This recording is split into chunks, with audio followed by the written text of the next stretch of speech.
আইপিএলের নতুন মৌসুম শুরুর আগে পেস আক্রমণে একের পর এক সমস্যায় পড়ে এখন স্পষ্টভাবেই বাঁহাতি পেসার মোস্তাফিজুর রহমানের অভাব অনুভব করছে কলকাতা নাইট রাইডার্স। প্রায় ৩ মাস আগে board of control for cricket in India বিসিসিআইয়ের নির্দেশনার পর হঠাৎ করেই দল থেকে ছেড়ে দিতে হয় কেকেআরকে, যদিও এই সিদ্ধান্তের জন্য নির্দিষ্ট কোনো কারণ প্রকাশ করা হয়নি।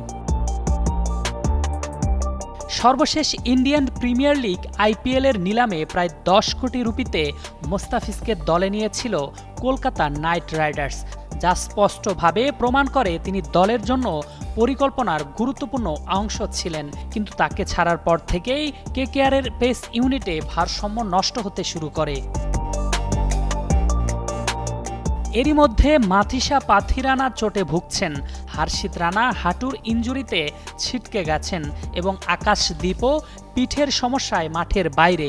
ফলে বাধ্য হয়ে দলে নেওয়া হয়েছে নবদীপ সাইনি ও সৌরভ দুবেকে, যাদের অভিজ্ঞতা তুলনামূলক অনেকটাই কম।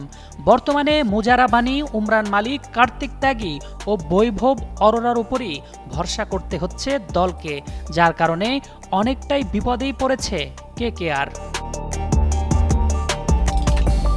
ক্রিকেট বিশ্লেষকদের মতে এমন পরিস্থিতিতে ডেথ ওভারে কার্যকর বোলিংয়ের জন্য মোস্তাফিজের মতো অভিজ্ঞ কাটার মাস্টারের অভাব এখন কেকেআরের জন্য বড় একটা চ্যালেঞ্জ হয়ে দাঁড়িয়েছে। আরফিন জুয়েল, যুগান্তর স্পোর্টস।